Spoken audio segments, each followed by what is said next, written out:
Hello, everyone. Welcome to a special edition of Terminal City FC, part of the Area 51 Sports Network. Josh Ray alongside Nathan Durek. Of course, your Area 51 Sports Network soccer podcast. And today we're doing something different. Not sure how many people will be tuning in for this, but we're doing this live because it's a few days until the World Cup, and we're going to preview the tournament. Yeah, it's going to be, we all know that it's going to be kind of a bizarre tournament. It's in winter. It's in a nation where more tickets have been sold than the population of the country it's being hosted in. It's the first one for Canada since 1986. So, from our country, this is special. This is important. Oh, yeah. This is very important for Canada. As you said, we are in the World Cup for the first time since 1986. Just the second time in Canada's history. And it's kind of fitting that they qualify for a World Cup that's going to be held in November. But of course, there is a lot of controversy surrounding this World Cup, given that it's been given to Qatar. There's the migrant workers, the slave workers, the corruption. Yeah, this is a World Cup that has been many, which actually it has been a mistake since it was awarded, but it kind of has dwindled some interest in the tournament, but people are going to tune in regardless, right? I think we also have to remember that this is the last tournament decision that was made underneath Sepp Blatter, who was former president of FIFA. So when we talk about corruption, we know how embedded that was underneath his regime, how much it's changed. I think it's still very difficult to gauge that, even though it has been a number of years underneath the new regime. But I would like to think we're moving in the right direction, slowly, but everyone else. Surely. So we're gonna have the World Cup starting this Sunday, and I believe it will end on the 20th of 21st, something of December. So we'll have the World Cup final just a few days before Christmas. You got it. So what we're gonna do here now is go through every group and just make our predictions, take a look at the squads, and just debate on who is going through or not. And so let's get into it with Group A. Group A. We've got hosts Qatar, Ecuador, Senegal, and the Netherlands. I think that this is a bit more of a sneaky group than people tend to believe. We have to remember that Qatar were the champions of the Asian Cup. That's right. You have to remember that Senegal was the champions of AFCON Nations. So, and then we have Netherlands who, they, was it a couple of tournaments ago, they didn't even qualify. So, this is kind of a weird group all in all when you look at it. Yeah, and we also got Ecuador too. And Ecuador is one of those ones that they sometimes kind of seem to sneak in when it comes to CONCACAF qualifications. Kind of seems to be a toss-up between them, Honduras, Panama, and who happens to get that last spot. This time Ecuador. They've been here before. They know what they're doing. But oh yeah. I don't know. I have my idea of who's going to go ahead, but I would say that I'm not 100% confident in my choices. Yeah, for me, I have the Netherlands going through, but I feel like it's a 50-50 decision between them and Senegal, because remember, Senegal are a good team. They got Sadio Mane, they got Edouard Mendy in goal, Kalidou Koulibaly, and other names out there that many football fans recognize. On top of that, Senegal's going to be out for revenge, because in the last World Cup, they actually were tied on points with Japan for second in their group, and the only reason they didn't get through was on fair play. They had more yellow cards than Japan. So they're out for revenge to get out of the group stage. Yeah, so I'm still on the fence between Senegal and the Netherlands. The Netherlands have good guys too, like Virgil van Dijk, arguably the best, well, maybe not right now, but has been one of the best center backs in the world. And they have the young Matthijs de Ligt. They also have Steven de Vrij on their back line. In the midfield, you can't forget the creative Frankie de Jong, Sappy Simmons of Barcelona. The one thing when it comes to Netherlands is in goal. Their Exactly. goalkeepers are very, very young and haven't really been all that well bled. Justin Bigelow, who plays for Feyenoord in the Netherlands, has the most caps out of all their goalkeepers at 6. Yeah. So goalkeeping is going to be a question mark for them.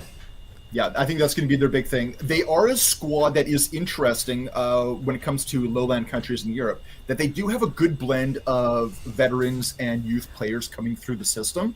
I would say that is interesting if you try to compare them to a team like, say, their neighbors in Belgium. I do have Netherlands topping this group. I have Senegal coming in second, but I think like you, a 50-50 split, it's going to be one of those two teams. But who finishes first, who finishes second? I think it's going to be tight between these two. Might have to be, the group winner might have to be decided on goal differential. Or, hey, Senegal in this group again, maybe it comes right down to yellow. Yeah, maybe so. And for Netherlands' forwards, I mean, not a lot of huge star power, but Memphis Depay, he's had his ups and downs. A guy you're familiar with, Steven Bergwijn, Yeah. for example. So yeah, I'll go with Netherlands top in the group, followed by Senegal, Ecuador, and Qatar. You have Ecuador over Qatar? I do. Yeah. Yeah, I do think Ecuador has enough with them that they can overcome a team like Qatar. I do think that very first match, the first match that's going to open up the World Cup, which is between those two countries, is going to be actually a pretty interesting one. I mean, it's not your biggest of your biggest names that are in this competition. Let's be honest with that here.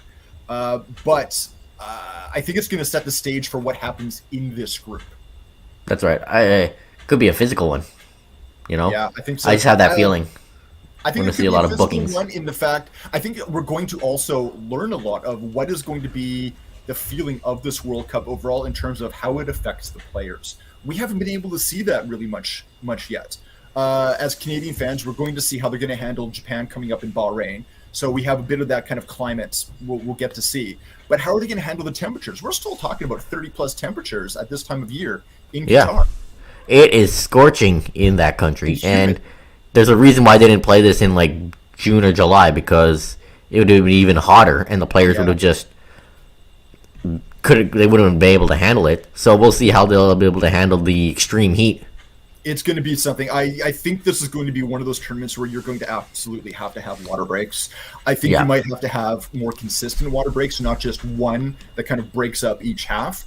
2, 3. I mean, if you want to make sure that you don't have players that are collapsing on the pitch, not due to a hamstring pull or anything, but due to dehydration. Because of dehydration. You're running around in the heat. Exactly. I mean, so multiple water breaks are needed. I'm pretty sure that's what's going to happen. And now you got teams that are from that part of the world where they're going to be more acclimated towards it. I mean, it's the same thing. We want to use 1986 as the example in Mexico City when teams were playing there. I mean, a lot of teams actually showed up to Mexico City early just to get acclimated to the elevation. A lot of teams were trying to do the same for this one, but the difficulty is being in the winter for most countries. Their teams didn't even have players released yet. Some teams don't even have all their players released yet already. Yeah, that's right. So let's move over to Group B, that has England, the United States, Iran, and Wales. I mean, England should win the group. This is a group they should win. This feels like the group of whoever stumbles the least will get in. Right. Which is a weird thing to say because England, on paper, is a good team. They haven't always played the greatest. I would say that England is not the most interesting team to watch. It's because they play very disciplined. But that doesn't necessarily mean that they should be playing that discipline because I don't know if they have the back line to handle it. And again, my big question mark is a player like Harry Maguire. Yeah, and Trent Alexander-Arnold, because he will be relied on. Really bad season. Yeah, while we know him for his great crossing and passing, the guy defending isn't very good. And no Reece James in the World Cup, so TAA has to be the guy to rely on. And there's also Kieran Trippier. I think that you have Trippier and Walker that right now I'm putting ahead of Alexander-Arnold. Yeah, if I were Gareth Southgate, I do the same thing, and I put Luke Shaw on the left side. I put him over there as well. That's an area where they're kind of thin. I mean, Ben White can play over there, but Ben Chilwell's not going to the World Cup because of injury. And on top of that, White really hasn't played a whole lot. I mean, he's got 4 caps to Shaw's 23. Shaw has the experience. You know, he's been on this stage. Right. So Harry Maguire has been picked again, much to the chagrin of many England fans, especially over a guy like Fikayo Tomori. Yeah, I think the one thing where England excels is their midfield. Yeah, look at this midfield. Declan Rice, Jude Bellingham, Calvin Phillips, Jordan Henderson, Conor Gallagher, and Mason Mount. I wasn't sure if Gallagher was a good pick because his form hasn't been that great over the past few months, but the way he has played for England, he's always showed up in like the Nations League tournaments and the friendlies and all that. He's a guy that's going to be a depth player on this team. He's here for experience, and I think a lot of that is because if having the 26-man squad, if that had dropped down to the 23 that we've had on previous tournaments, he's one of those first guys that would be off this list. He's one of the guys that got on here because we have the extra players. Right. But I think he's going to be able to relieve some of these players, especially when you're playing a match, every 3 days. He can come on and relieve some of those players, and he can do a job doing that. He's not going to be called on to do anything else other than to hold up the ball, waste time, and get it out very diligently and very, very simply out of his hand. That's it. Yeah, and Jordan Henderson getting another call up for England. The guy's a veteran. Guy's good at retrieving the ball, making tackles. A leader for the squad, which is exactly. I was going to say he is the captain of the squad if you didn't have Harry Kane. Yeah, and the forward group has Harry Kane, Callum Wilson, Marcus Rashford, Raheem Sterling, Bukayo Saka, Phil Foden, Jack Grealish, and James Maddison. And good for James Maddison, who has been really on a tear with Leicester. Like, he's pretty much been carrying them. Yeah. I know that there's been a few question marks about Callum Wilson, just because people thought that there was other ones up there. Tammy Abraham probably should have been called up. But the thing is if you take out Callum Wilson, he's the only guy that you really take out of that lineup, because I think Maddison has earned his spot regardless of what anyone else has done. Can you take Wilson out of this? I mean, you look at Newcastle, you look at what he has done with that team this year. I mean, he's been a big part of that. Oh, yeah. Also, let's take a look at the United States squad. We mentioned it last week. A lot of MLS players mixed with guys in Europe. Yeah, like I said, we were talking earlier, Cameron Carter-Vickers, a guy that I know from Spurs. He's now with Celtic. Again, it's not a bad squad. It's not a bad squad. Great. And I think I got to say, I think that the biggest problem with this squad is not the players, it's the coach. Yeah, no Zach Steffen and no Pepe, which kind of is a surprise. 9 MLS players, I should be exact. 9 of them. Yeah. Which Sargent, you got Pulisic, Way leading the front line, and they're going to be your main strikers going forward. But I mean, Jordan Morris, he'll get in there. Yeah. Some names that Vancouver Whitecaps fans probably are familiar with from the MLS: Jesus Ferreira, Christian Roldan, for example, of Seattle Sounders, is part of the midfield. Also got Kellen Acosta, MLS Cup champion, with Juventus' Weston McKennie, Tyler Adams, Luca de la Torre, among others. The one thing that I find very interesting in this squad, and I don't know what the answer is who's going to be their number 1 goalkeeper going into this tournament. I know a lot of people will go and look at this and go, Matt Turner, because of what he did previously in MLS and the fact that he was able to use that to move beyond. But the thing is he hasn't really played at for his top level club in quite a while. Yeah, and you go with the 35-year-old John Johnson instead? I don't know.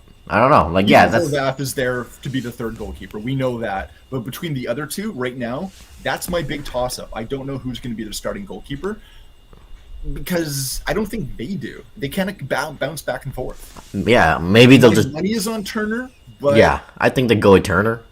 I don't know. I mean, the fact is Turner's playing for a reserve team right now, let's be honest. Yeah, and hasn't really played for Arsenal. No.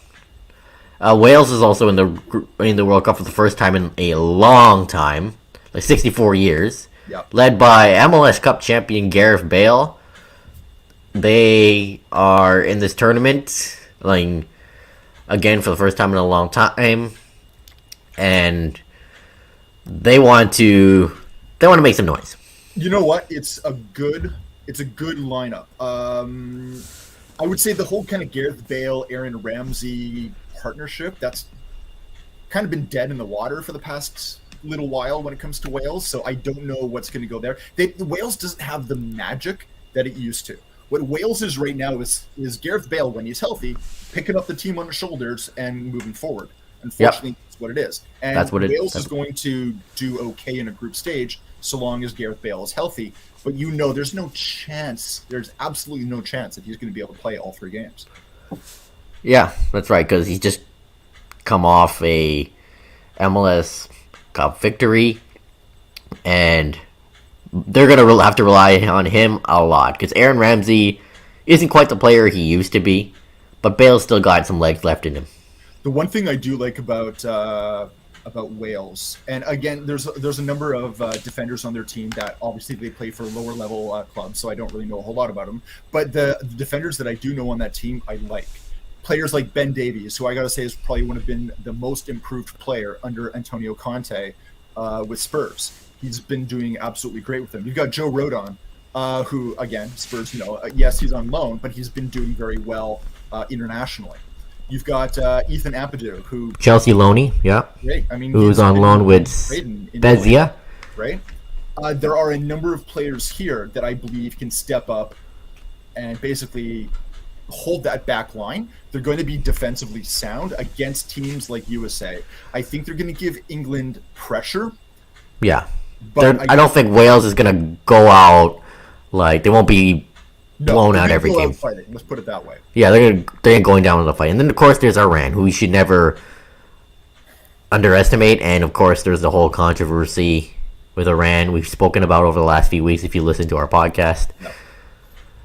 I mean, projected to finish last by pretty much anyone, but again, a team you can't underestimate. You can't underestimate them. I don't have that. I mean, you've got still a number of their players play in the domestic league in Iran. You've got a number of players that also play in Qatar, a spattering that is in Europe. You do have good players that do play up there, but yeah, I don't have them. I mean, they might pull off a draw here or there. I don't have them in the winning match. Me neither. So I got England, USA, Wales, and Iran. That's what I got. I mean, this is England's group to lose.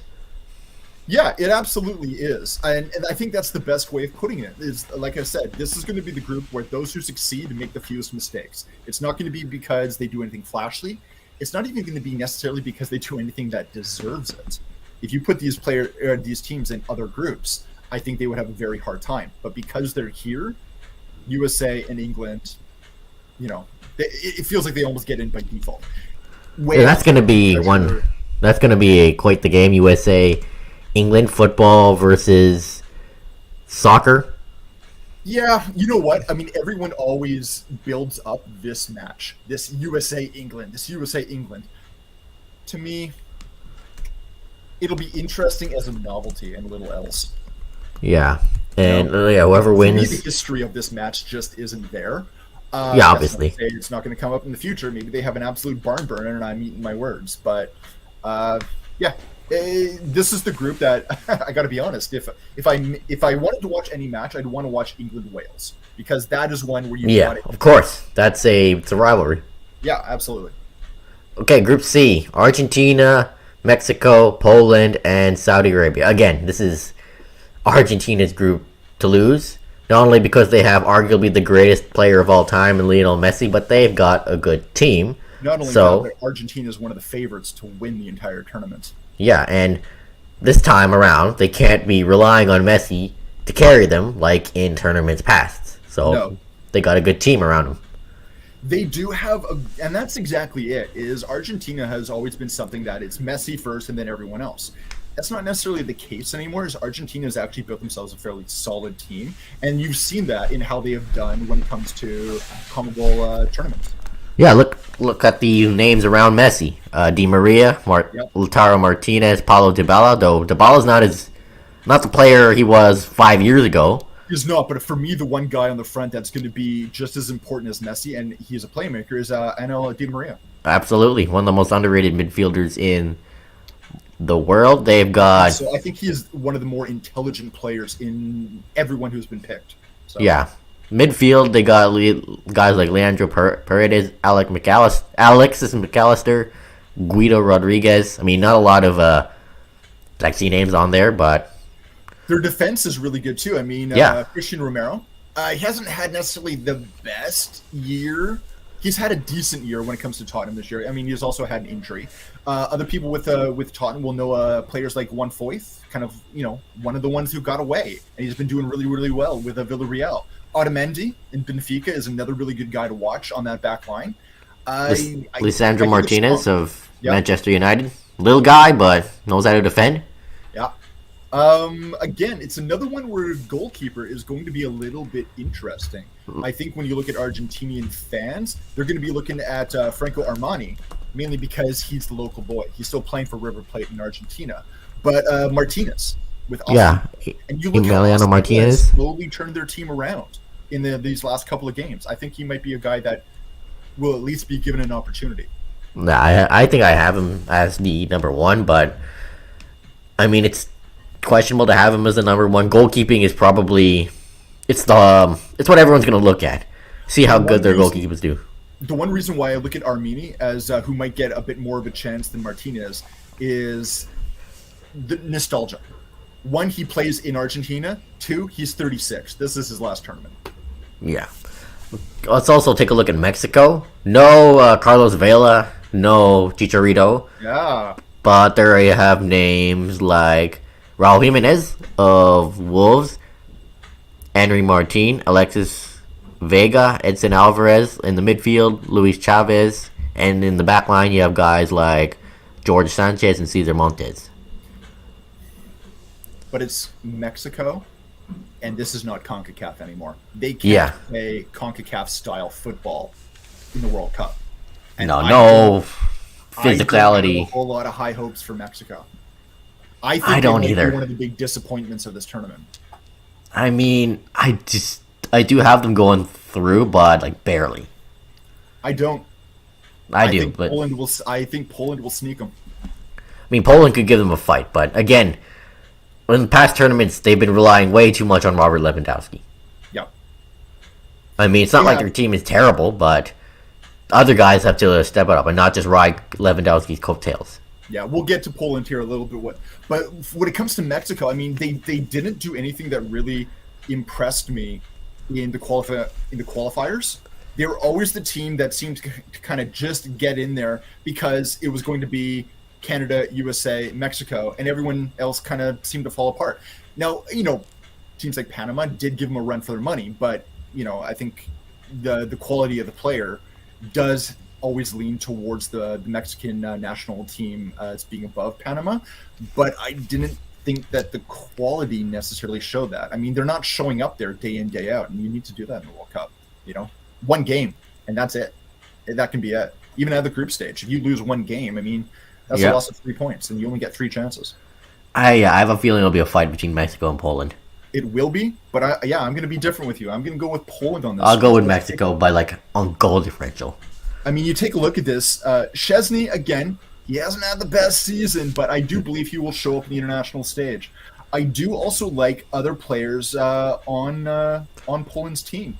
Players like Grosicki, who plays in Poland. But, I mean, this guy is an absolute leader of the midfield.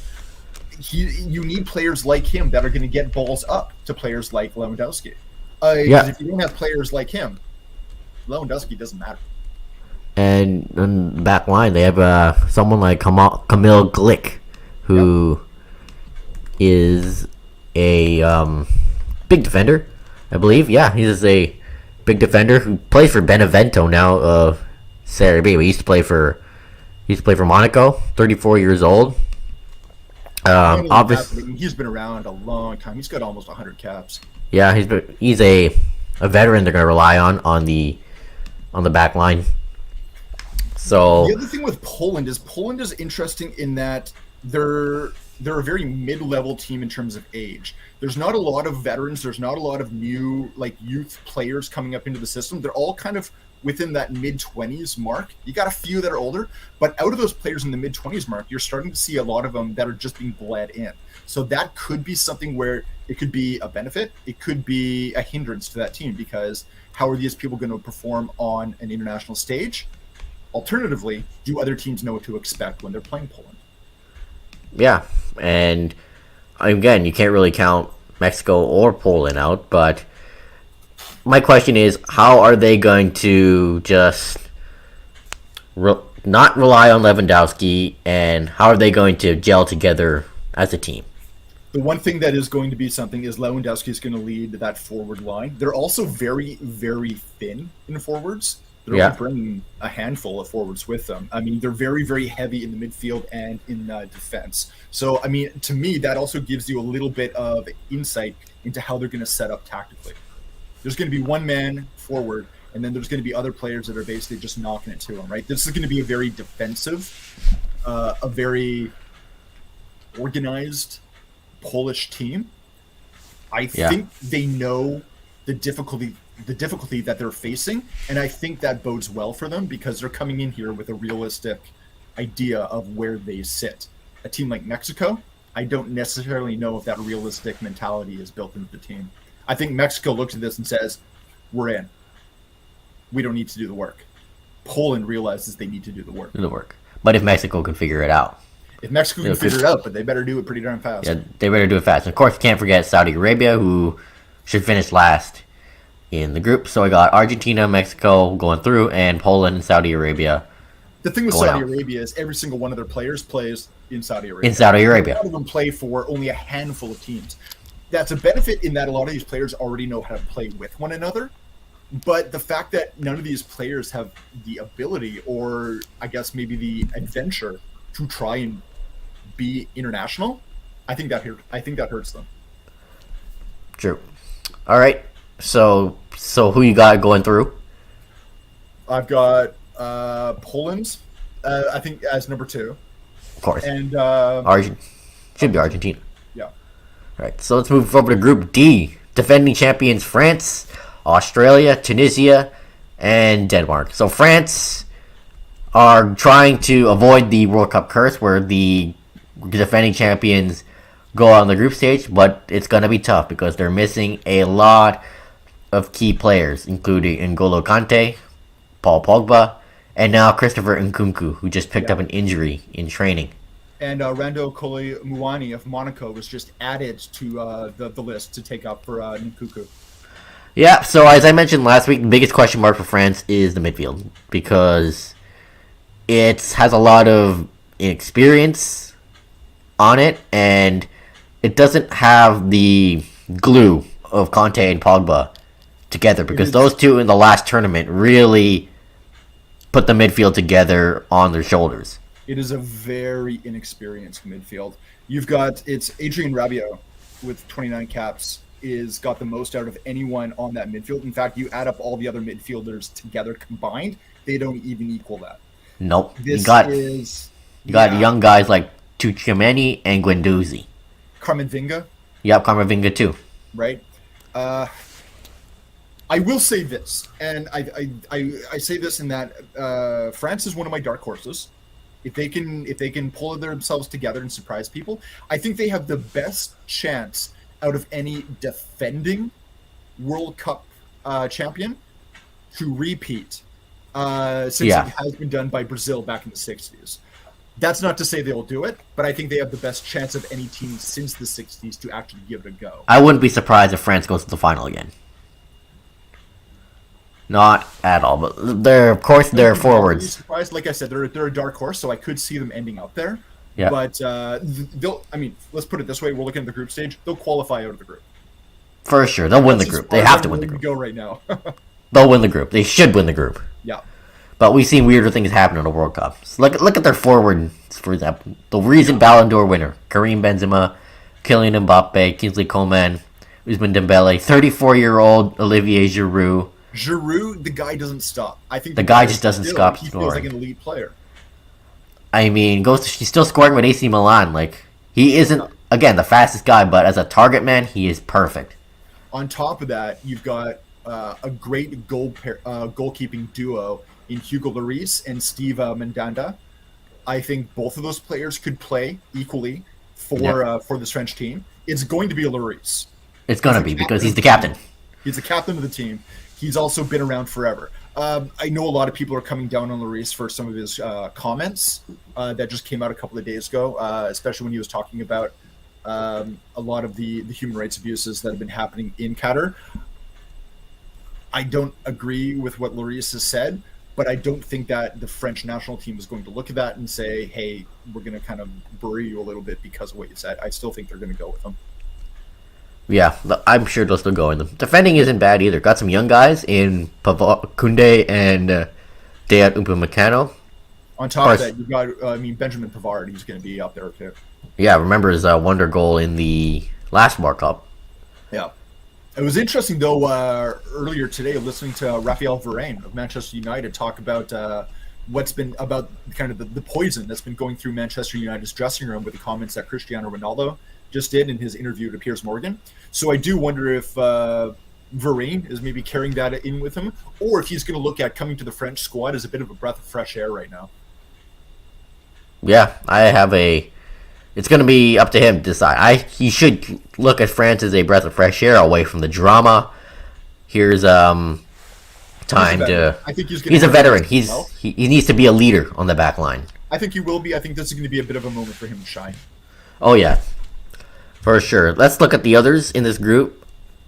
Denmark, who has been a team that many look down on, but can surprise people. Obviously, they'll be led by Christian Eriksen, it's great to see him play in an international tournament, considering what happened to him in the Euros. Yeah, I'm really happy to see him there. Again, he's a player that is kind of dear to my heart from his time with Tottenham. It hurts to see him wearing a red shirt these days, but he is a guy that I'm very, very happy is going to be wearing the red shirt of Denmark. Yeah, for sure. The other one there that makes their midfield very, very strong is Pierre-Emile Højbjerg. Yep. Player who is very, very strong. He's a ball winner, right? He is a ball winner, but he also has an offensive side to his game. And then, Kasper Schmeichel. Again, he hasn't done the greatest with Nice, but he's a guy that can step up in goal. Oh, yeah. Last tournament for Denmark, he was making these big saves. Yep. But unfortunately, they went out to England on penalties. And in the Euros, too. Schmeichel is really good. Denmark is a team where, you've got a number of players that kind of stand out a little bit, but I wouldn't say you have anyone who is an absolute superstar. But what you have is a well-constructed team. You got a decent side here. Yeah, they've got a good spine. They've got players that can play on the sides. I think they're a team that plays well together, and I think that they do have enough to get out of the group stage. I do too. And last World Cup, France and Denmark were in the group together, and the game they played together was an absolute snooze fest. So let's hope this time, when these two teams meet on the 26th, it will be better than that. Sounds good. Oh yeah, let's take a look at the Socceroos. Australia. They're here. They're here. Most of these guys play in lower level leagues, and I believe some in the Australian league. Players that play in the A League in Australia. Yeah, in Australia. Which makes sense. You don't have a lot of players that kind of go elsewhere. A-League, you look at the A-League, is, I would say, lower in quality than MLS. Yeah, I think some of these guys are in MLS. Sorry? I'm pretty sure some of these guys are in MLS. I'm pretty sure at least one or two of them. Denegic plays with the Columbus Crew.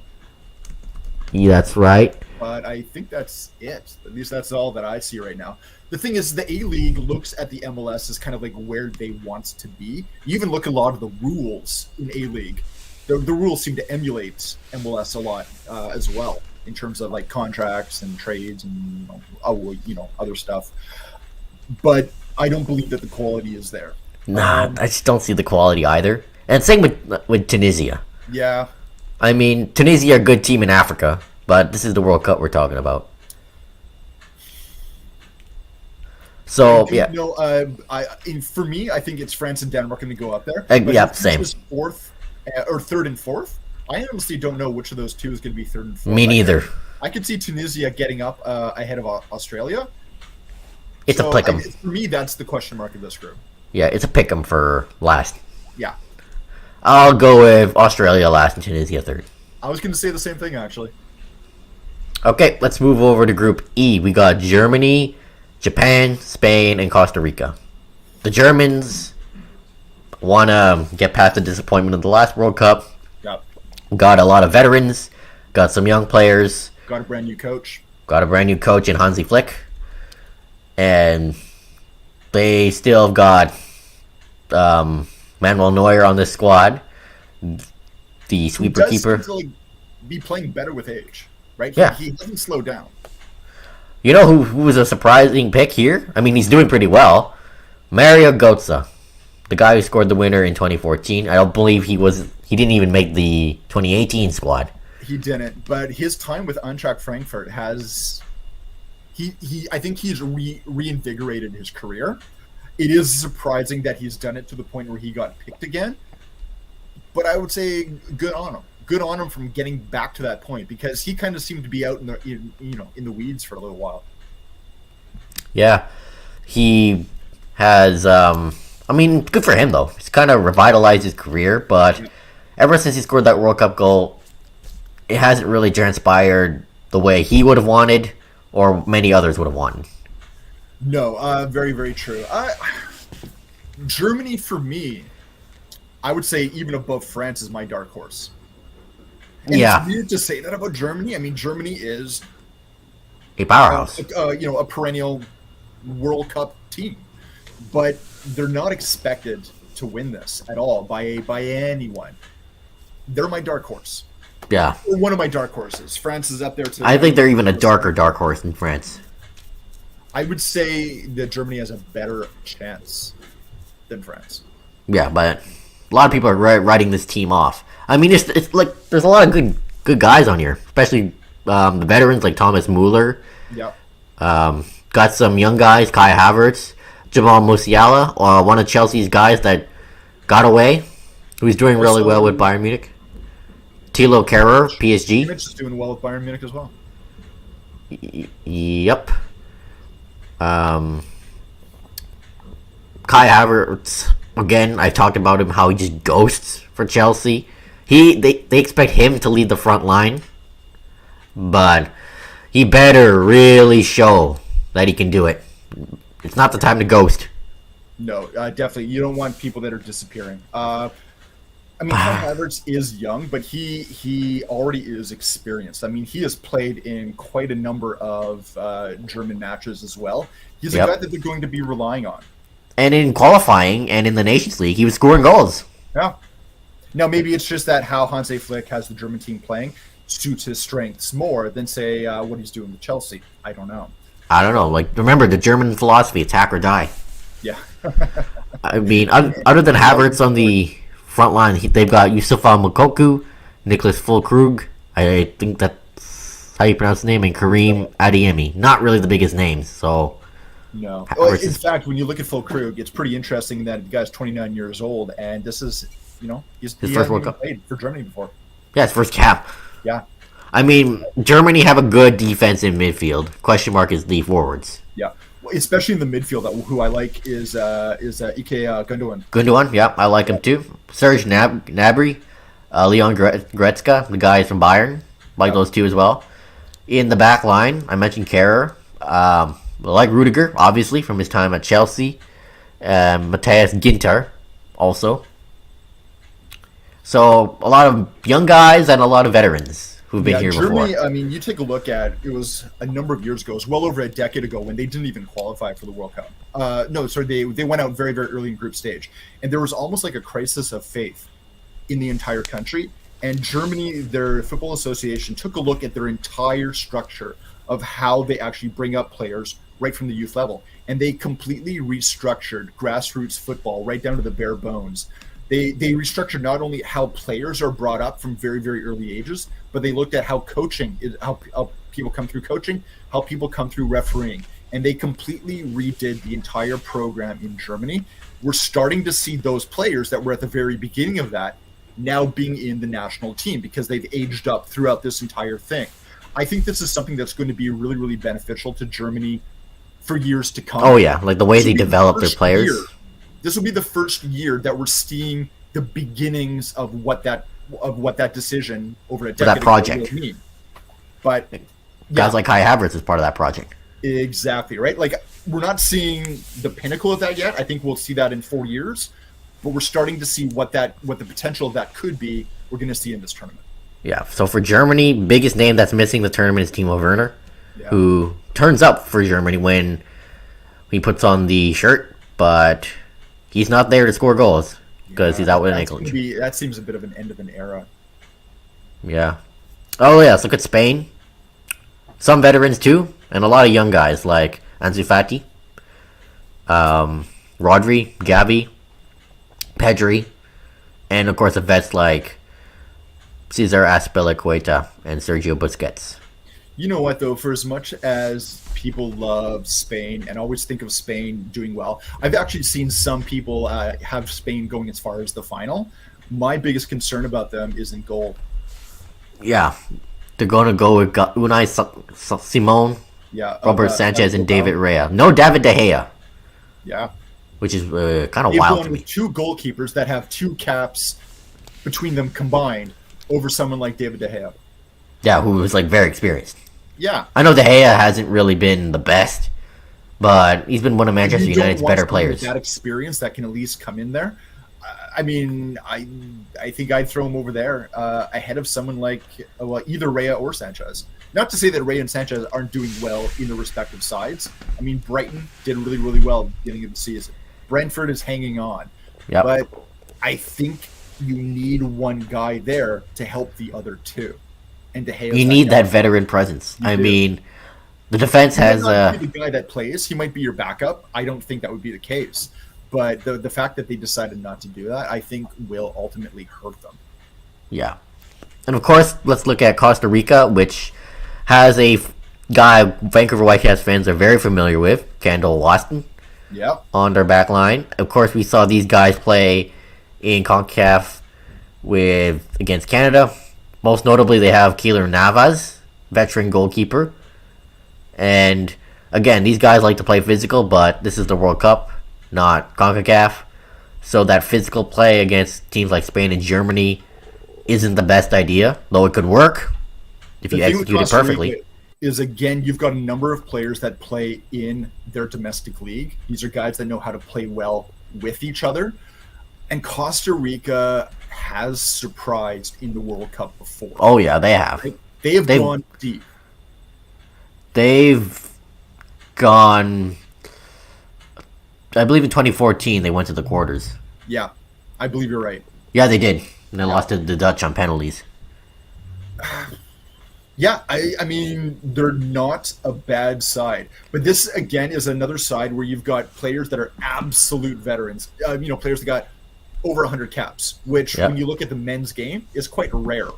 It is. Like, if you play over 100 caps, it's like you've been there forever. That doesn't happen in the men's game, right? That's one of the big differences between the men's and the women's game. Is in the men's game, you don't have a lot of players that play to that many games in international football.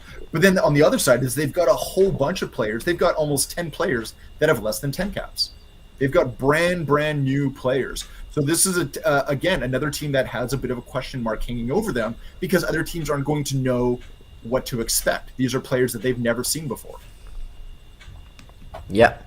A lot of guys who know each other well, but they can surprise, but I don't see them making it out of the group stage. And of course, we can't forget Japan, which has many players playing in the J League. But a team that has surprised in the past. Remember, they almost beat Belgium in the last World Cup. In the last World Cup, they qualified out of the group stage, and they were the team that actually qualified on that fair play kind of classification over Senegal. So, I mean, they can do it. I think Japan always seems to be one of the stronger teams from Asia. Oh, yeah, 100%. And Japan actually has a good program, men's and women's.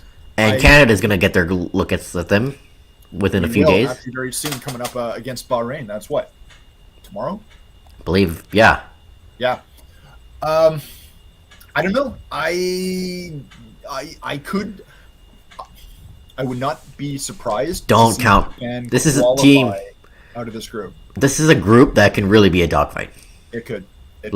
You can't underestimate Costa Rica and Japan because these teams can.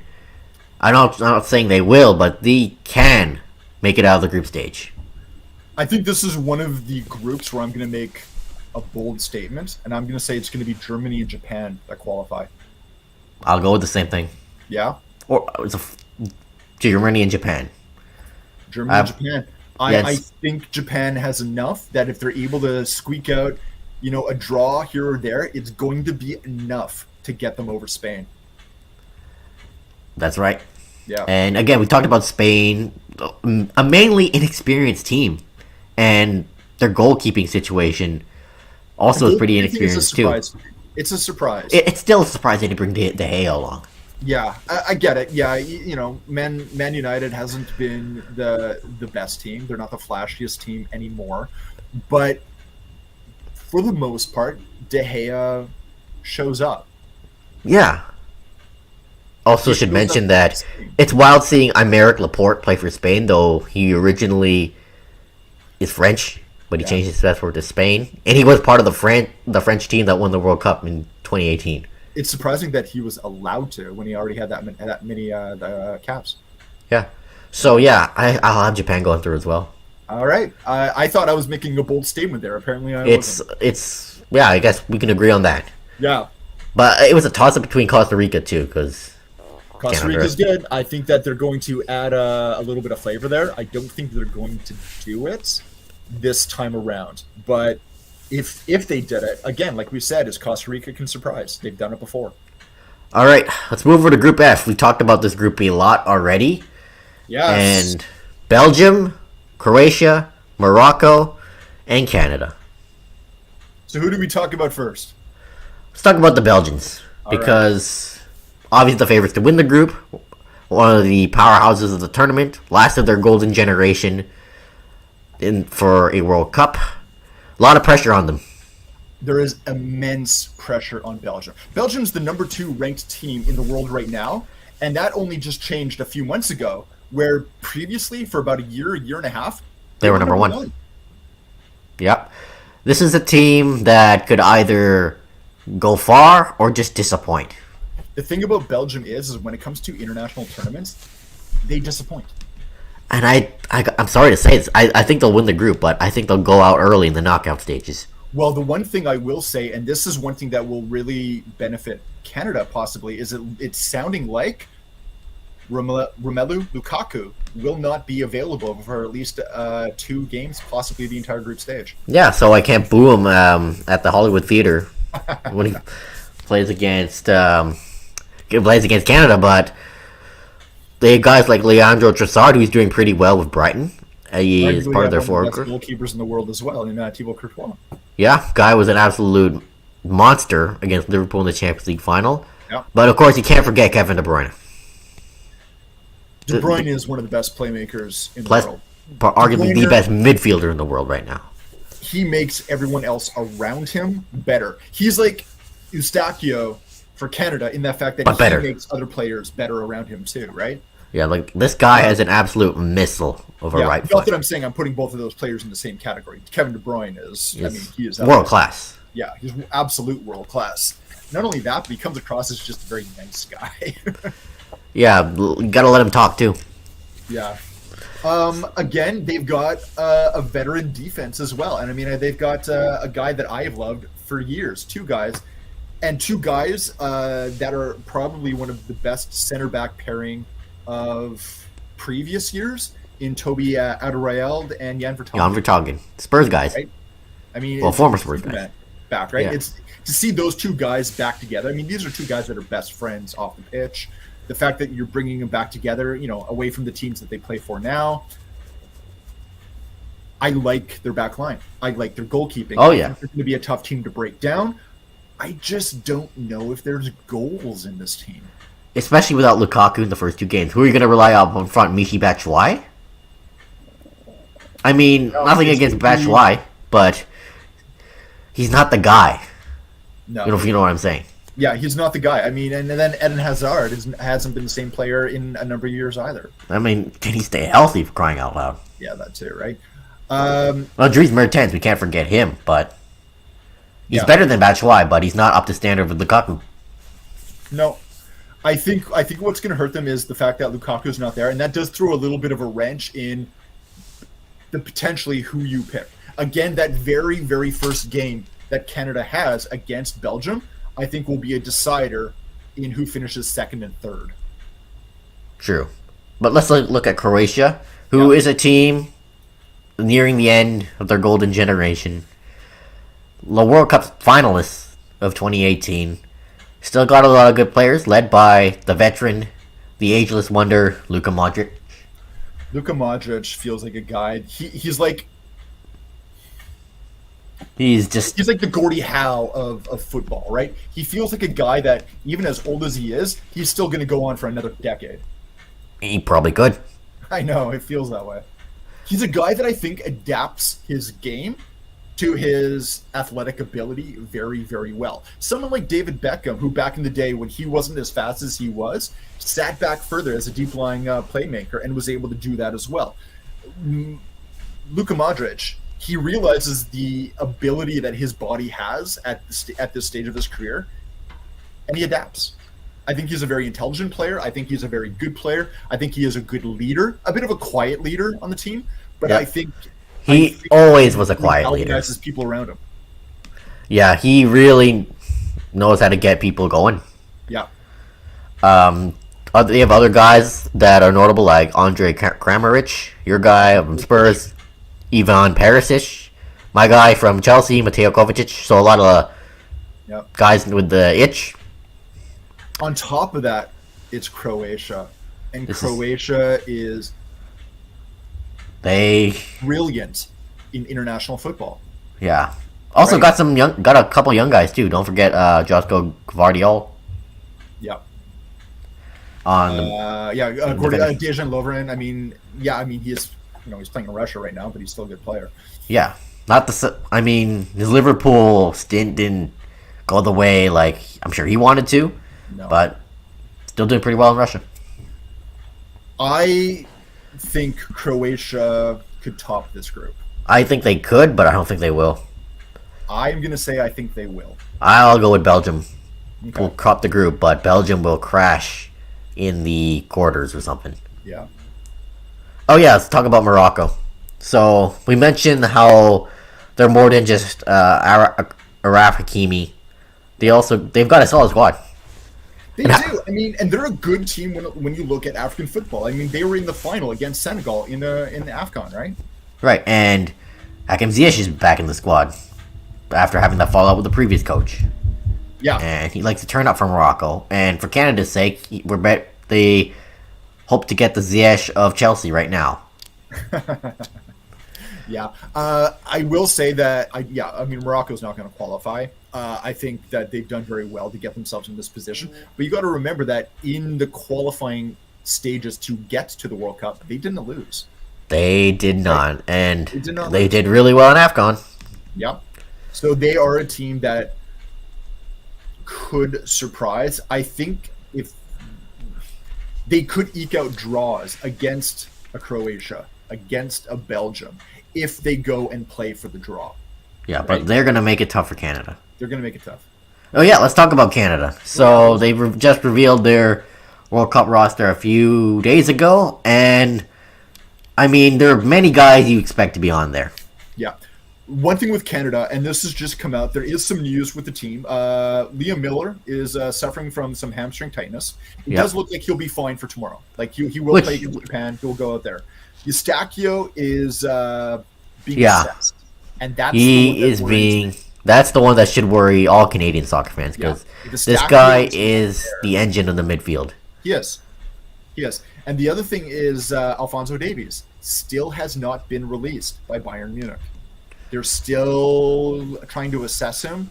They're still trying to make sure that whatever happened with his hamstring is okay. They're still saying it should be, and he was never expected to be playing against Japan anyway. He was expected to be with the team for Belgium.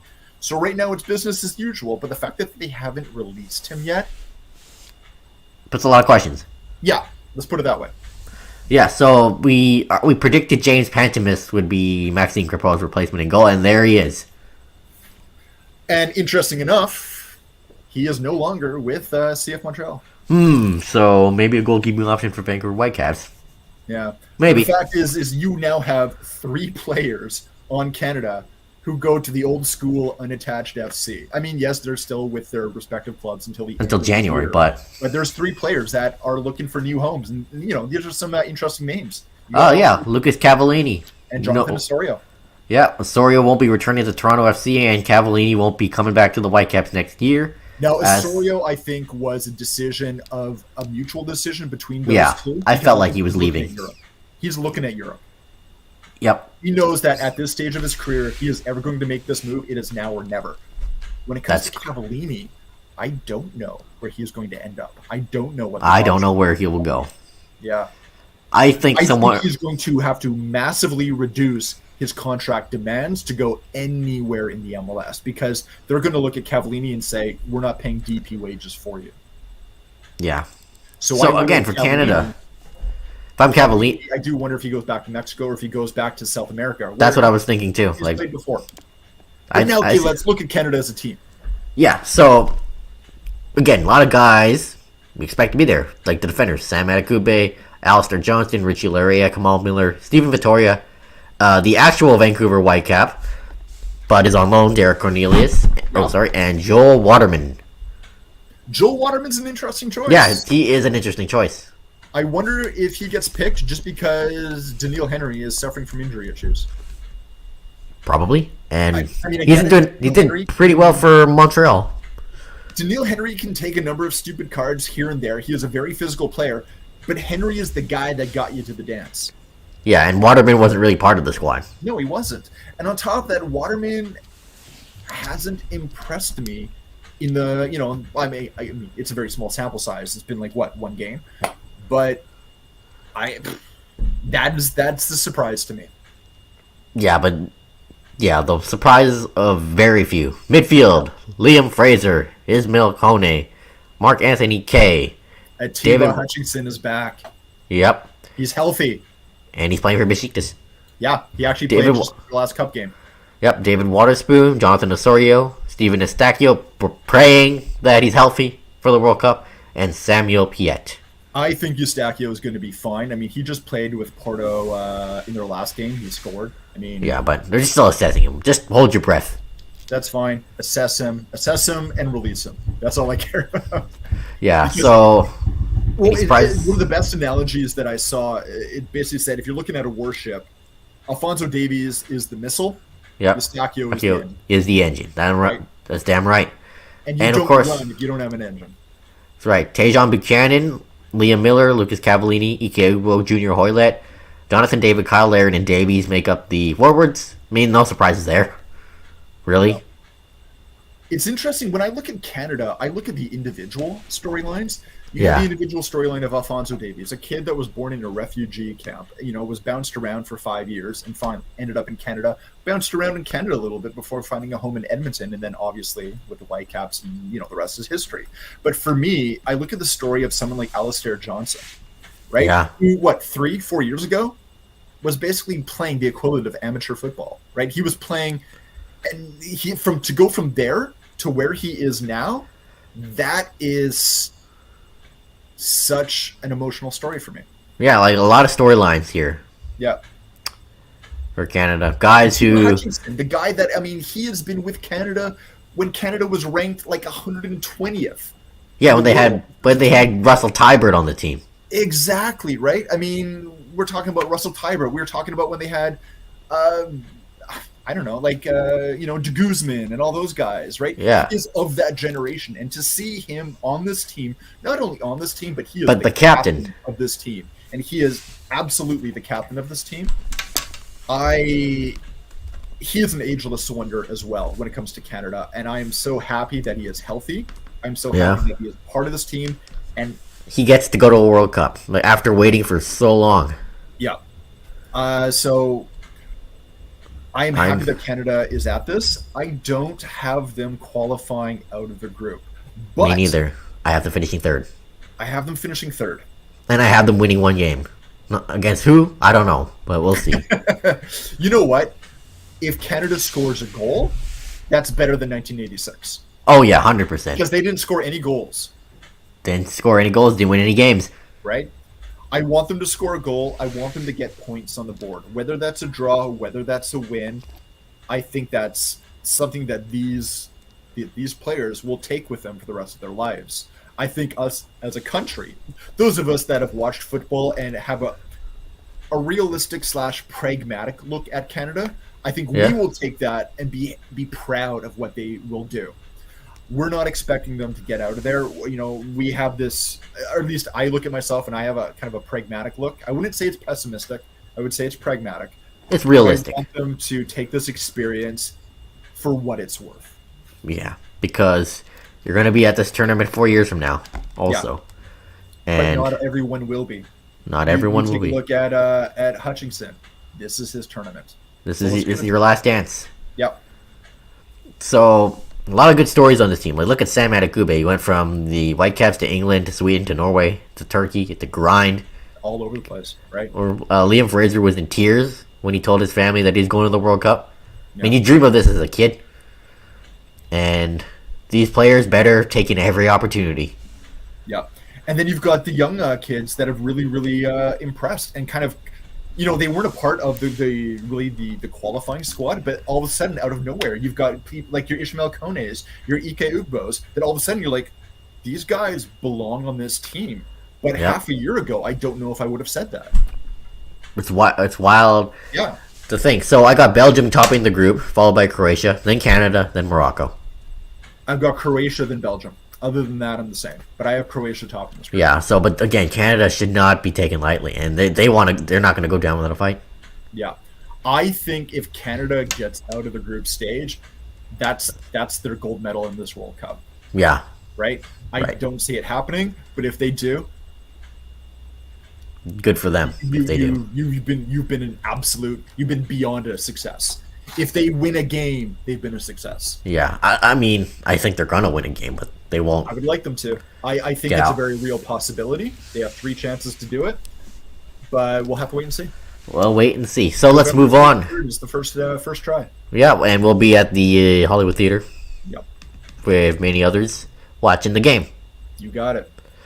All right, so Group G, we got Brazil, Switzerland, Cameroon, and Serbia. Brazil are the favorites to win the tournament because look at their squad. So much depth. And there was so much selection dilemma because there are so many good players on here. This squad is hands down. It's a beautiful squad. I mean, just look at the attack alone. Neymar, Rafinha, Richarlison, Rodrigo, Vinicius Jr., Anthony, Gabriel Martinelli, and Gabriel Jesus. You take a look at someone like Pedro. Pedro is such... He's not a young kid anymore, but he's the guy that everyone in Europe kind of wants to bring over to Europe right now. And the guy only has 2 caps, right? He is the young guy. When you think of Pedro, I mean, he is starting to already become a household name, and he hasn't even ever been on the stage. Yeah, and he's playing for Flamengo. Yeah, I think Richarlison and what he's going to be able to do with players like a Neymar, like a Gabriel Jesus, I think Richarlison is going to be a big surprise in this tournament because since he has come back into this Brazil squad, he's been their best player. Yeah. Right? I think they have absolute depth in goal. I think they have Alisson and Ederson. You look anywhere on this team, and this team is such a strong team. Yeah, I mean, look at this the midfield has Fabinho, Fred, despite his meme status, Bruno Guimaraes, Casemiro, like Lucas Paqueta, and defenders, the ageless wonder Thiago Silva, Marquinhos, Eder Militao, Bremer, Alex Telles, Alexandre Danilo, Dani Alves. I mean, you got a lot of veterans on this squad, but then you also have monster youth like Vinicius Jr. I mean, what is that Vinicius guy going Jr. to do here? I mean, that guy's going to explode. Yeah, and you got guys who are still in their prime. Neymar, one of the best in the world. Yeah. I'm not the biggest Neymar fan, but I recognize his talent. I think he's becoming more of a team player at this later stage of his career, which is weird to say. I mean, I wish that would have happened to him much younger, but he's a guy that I think is maturing with age. I would pair off with someone, say, like a Luis Suarez, a guy that matured with age. Yeah, and I guess playing with Lionel Messi again at PSG really taught him some things. I think so. I think that was a player that taught him how to be a professional. Yeah. Right? And yeah, I would agree with that. Again, easy pick for the group winner. They're going to win the thing. They're going to win the whole thing. They're going to win the thing. I'm going going to say it. I mean, this is Brazil's... This is their tournament to lose. Yep. And if they don't win it, it's going to be a massive disappointment. Yeah. Yeah, it's going to be... yeah, it's... Brazil's going to light their country on fire if they don't win this. Oh, yeah. Let's look at the other guys here. Switzerland, a team that can surprise people, doesn't have the star power. I mean, they beat France in the last Euro tournament, for crying out loud. Switzerland is a team that I'm surprised is in the tournament. And not because they don't deserve it. They do deserve it. But because they had a difficult path getting here. Yeah. And you take a look at them. I mean, even like Shaqiri, who's with Chicago Fire, is still making this squad. It's an interesting. It's an interesting squad. I really like their midfield. Yeah. I think they've got I think when you look at this team, it's their midfield that is their strength. But there's so many question marks about this Switzerland side that. You know, you can move the ball around well for as much as you want, but if you don't do anything with it, I don't know what can happen for you. I mean, look at their forwards. It's not really like Briel, Embolo, Ruben Vargas, Gabriel So, Harris, Seferovic, Christian Fastenac. That really stands out. Yeah. No, I mean, yeah, their midfield is going to carry them. It is, and you know. Oh yeah, we can't forget with their midfield, they're going to frustrate other teams because they'll be able to hold the ball well. They're going to be able to win balls back, but it's what you do with it. And can't forget their goalkeepers. Jan Sommer is likely to be their starter, and the guy was an hands down, absolute beast in the Euro tournament, and is doing pretty well with Borussia Mönchengladbach. Yeah. So they're gonna have to rely on him too. And their defensive, like their back line. I will say that right now, this is a group where you're going to have an absolute dogfight for the second place. Yeah. Switzerland will be in that fight. Yeah, I don't know. I don't know. Yeah. Midfield just stands out for this team. Yeah. Yeah. Other than that, and other than Jan Sommer, nothing really doing there. Let's look at Serbia, who are a team that can possibly get that second place, led by Dusan Vlahovic and Luka Jovic in the forward core. They also Mitrovic as well. Mitrovic as a defender with Fulham. Yep.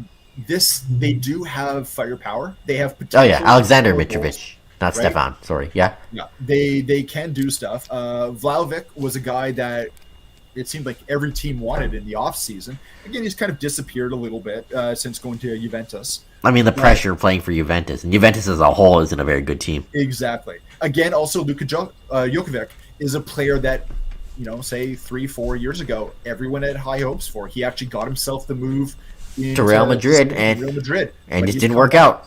Right?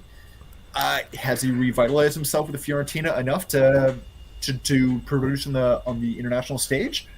I think so. I'm not sure. I think maybe so. Maybe he has, right? But not the way. I mean, not to what people thought he was going to be. Exactly, yeah, but not to what people thought he was going to be. Again, this is a team that I think can surprise. This is the team that I think can surprise when you look at who's in the group. I think they can get over Switzerland. Yeah, and don't forget they have guys like in the midfield, Milinkovic-Savic, who of Lazio, very good player. Filip Kostic is another guy that a lot of teams were looking at, including Spurs in the offseason, right? He is a guy that can do well coming off the flank. And defenders led by Stefan Mitrovic. Yeah. So, think they'll be fighting for that second spot. And there's Cameroon as well, who, I mean, the names that stand out here is Andre Onana in goal and Eric Maxim Choupo-Moting. Yeah. As their lead striker. I mean, we're also going to recognize players, with Tolo, who plays with the Sounders, right? I mean, we've seen him a number of times in Cascadia matches. Yep. So I think Cameroon, I mean, they'll be last, but you can't count them out. But it'll be mostly a dogfight between Switzerland and Serbia for that second place. I think it's going to be Serbia. I'll go with Switzerland. All right. Because I believe that midfield can carry. I think they can carry too. I just don't think they can do anything with it. Yeah, well, I think Shaqiri is going to really, and like Xhaka. Shaqiri, you know what, I will say, he's done phenomenal in revitalizing his career, especially to get back into the hearts of Arsenal fans. Because remember, he was a guy that was booing him after he was going off. Yeah. And he was, sarcastically clapping the Arsenal fans. Stripped of the captaincy too. Revitalize his career, to rehabilitate his image. He's done well. And Shaqiri's doing pretty well with Chicago. We saw him last summer at BC Place. And he lit up the Whitecaps. Anyway. Yeah, that's true. Group H, Portugal, South Korea, Uruguay, and Ghana. And let's talk about Portugal here because of the drama with Cristiano Ronaldo. I think he is very, very happy to not be at Manchester United. Right now. Yep. I will say, though, he's tarnished himself in my eyes a little bit. To take that fight publicly is not the sign of a professional player. That's right. But I mean, is he wrong for saying those things about Manchester United? No, but the way he just threw the team under the bus, though. Yeah. You look at that player and you're like, okay, you're willing to do that to the team you're with? What are you going to do to us? If I'm a Portuguese player, I'm looking at Cristiano Ronaldo saying, you're the best guy we have. Yeah. And the problem is you know that, you believe it, you believe you're entitled to it. How do you view the rest of us? Yeah, and some people might get the impression of Ronaldo's inflated ego from that interview. Yeah. And remember, there's that video of him shaking hands with Bruno Fernandes, or Fernandes didn't really shake his hand. And Bruno Fernandes is, in my mind, a very important player to this team. Yeah. And if you've got an nice reception between those two, how does that translate on the pitch? Exactly. Though Portugal as a team, not bad. Though they're missing, I believe, Diego Jota. Yeah. For injury. But they got João Felix and Rafael Leão as part of the forward core. Ruben Neves, Bernardo Silva, Bruno Fernandes. Also are guys that are notable in the midfield. And defenders, Pepe is still around. Ruben Diaz, Nuno Mendes, Rafael Guerreiro, Diego Dalot.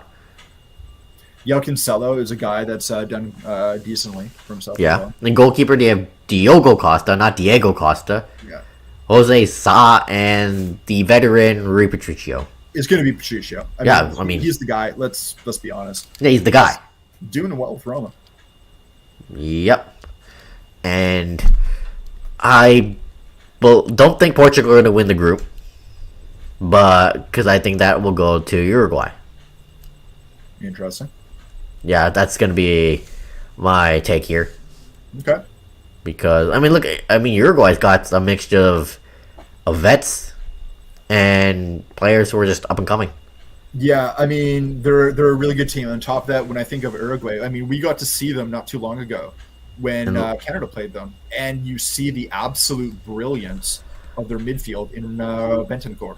Yeah, Bentancur. Bentancur is starting to become one of the top-rated midfielders in not only playing in England right now, but I think on the world stage, he is a guy you cannot discount because of what he does. He's a guy that plays his game so well that you don't really notice him. Yeah. Because this is a team that plays well, but people don't really look at them like, oh, wow, this team is good. But this team has always been a dark horse in international tournaments. They are. I mean, when it comes to the World Cup and Uruguay always has that nostalgia feeling because they also hosted the very first World Cup ever. Yeah, right? For such a small country, produce a lot of good football talent. I think it's 3 million people maybe. Yeah, which is less than the size of Toronto, I believe. Yeah, if you look at Toronto greater area, it absolutely. Yeah, and look, their forward core led by the vets, Luis Suarez, Edison Cavani, and of course there's the young guy, Darwin Nunez, despite his meme status right now. Still has a lot of potential. Yeah. And Maximiliano Gomez. I will agree with you that it's going to be Uruguay and then Portugal. Yeah. I mean, we mentioned their midfield, like their defense. They've got Diego Godin, Jose Maria Jimenez. Jimenez is the guy that stands out for me. I will say. And Godin too. Yeah. But I think defense, if they shore themselves up, okay. But if they start having a few problems there, defense is their weak area. Because it's their weak area. But their midfield is their strong area. Yeah, same with their forward core too. Yeah. So they're going to have to rely a lot on the midfield and the forwards to get offense done. Absolutely. We also got another team that I think can do really well in this tournament. South Korea. Right? And Son Heung-min, despite his injuries, he's in. He's in. He's in. I don't know if he's going to be wearing a face mask. I think if I was him, I would be, because I wouldn't want, I wouldn't want to fracture that again. I wouldn't want Uruguay or Portugal players just going after my face. Yeah, if I were him. So, right. But they are a team. Now, again, this is a team where the vast majority of their players play in South Korea. But South Korea is a good league. Yeah, South Korea and Japan are among the best leagues in Asia. Yeah. Korea is probably the best one. Actually, is the best one. I would say Korea is probably above there, say above the J League. Yeah. Yeah, I would say South Korea is a good league. Yeah, but this is a team that just isn't Son Heung-min. They got a lot of decent players here who aren't really well known, but together they can do some damage. For me, the other guy that really stands out is on defense is Kim Min-jae. This guy is absolute. I mean, he's nicknamed the Monster, right? This guy is huge. I think he's about 6'5" or something like that, and he is built. Like, he is a guy that you don't expect to be on South Korea. He is a guy that has a lot of people were looking at him. He didn't really go anywhere. He stayed with Napoli, but I think he is a guy that you can build a defense around. He's a guy that can command the players around him. Yeah, not a lot, again, other than Son Heung-min, not a lot of star power, but they've got guys like Kim Min-jae, as you mentioned. Yep. And remember, this team beat Germany in the last World Cup and got out of the group stage. And this is a team, I don't think they will, but they can. They've done well before. Let's put it that way. They've done well before. I think that they can. I think they could get out of the group stage. This is a difficult group for them to do that. But I wouldn't. I think the team that could fall in this group is Portugal. I do too. Which is weird to say, because Portugal is another team that people could see. A lot of people have Portugal as being a possibility to win the whole thing. I don't see that. I don't see it happening, but it's possible. But it's possible. Yeah. And of course, there's Ghana, who the games that really stand out are the IUs. Jordan and Andre. They've been around this for a long time. Thomas Partey. Yep, Thomas Partey. Right? I mean, he's... Tariq Lamptey, former Chelsea youth player. Yeah. Now at Brighton. I don't think you're going to see a whole lot of movement from this team as well. Again, this is another team that bizarrely has goalkeepers that don't have a whole lot of experience. Yeah. Easy pick for last. Yeah, to me, they're not going to go all that far. Yeah, so for this group, I got Uruguay topping it, Portugal, though just barely, then South Korea, then Ghana. I'm going to agree with you. So I'm going to. So that's the groups. I'm going to post like all my predictions on Twitter later. I'll do the same. Yeah, I'll just find there's a prediction site where you can actually do this. Oh, perfect. And then we can also predict the knockout stages, and then we'll just post it to the podcast account, or no, actually we'll post it on our personals. Yeah, we'll tag the podcast account though. And then easy to find. Put it up for debate on Twitter. And then let's predict also your top goal scorer. Oh, top goal scorer, I'm going to have to go back to, well, the team that I think is going to win it all, Brazil. Brazil? I got to go back to Brazil. Top goal scorer. I'm going Karim Benzema. You're going with Benzema? Yes. Really? All right. Yep. I don't think France will win the tournament, but Benzema will score a lot of goals. All right. I'm going to go with Brazil, but I'm not going to say Neymar. No, I would have to agree with you. I am going to say, if anyone, Gabriel Jesus or Vinicius Jr.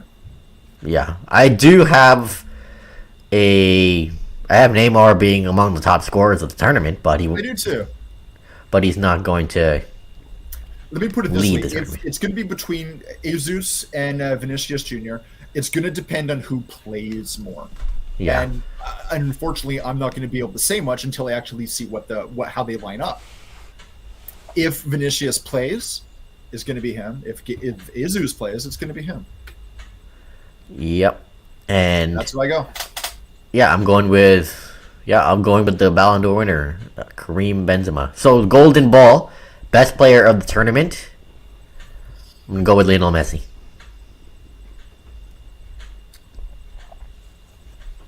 You know what? That's going to be a tough one because when you look at who gets the Golden Ball, it's usually going to be from one of the players that finishes in the finals. But the way this bracket is set up, it's going to be Brazil and Argentina against each other in the semis. Yeah. And since I have Brazil going ahead of Argentina, it's tough. But if Argentina make the finals, Messi. If Argentina makes the finals, Messi. But if it's Brazil, I am going go with Neymar. I'm going Neymar. Yeah, I'm going with Neymar too. As much as it kind of pains me to say, I'm going to go with Neymar. Yeah. I mean, that also depends on who finishes. If there's one of these teams somehow don't finish first in their group, which they should. Yeah. Again, the bracket's all weird. Yeah, and again, the only reason I'm saying this is because I'm playing bracket mathematics. Yeah, I mean, for my winner, my head says Brazil, but my heart says Argentina. Fair enough. My head says Brazil. My heart... Can I say that my heart's not really in this tournament?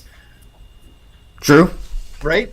I mean, because of all the controversy. It's because of everything else. It's all the other news in terms of why this tournament is being hosted in Qatar versus other places. The decisions to make it there and what led to those decisions. What we've learned about Qatar leading up to the World Cup and all the human rights abuses. What's going on with migrant workers. What's going on with how they treat homosexuality within the country. What we've been hearing about some of the reporters that have been in there and how they've been having cameras confiscated already. Yeah, and the fake fans. Yeah, the FIFA setup that's just weird. I don't necessarily. This is a tournament where I'm looking at everyone. My heart is with Canada, of course, and that's because I'm Canadian, and I know they're not going to win. I just want to see them do well. I don't have a favorite to win this tournament on an emotional level. Fair enough for me. My brain says Brazil. For me, I just want to see Lionel Messi win a World Cup. That would be a nice story. It would be a nice story, but I'm not married to it. But I get it. I get the reason why. Yeah. Totally.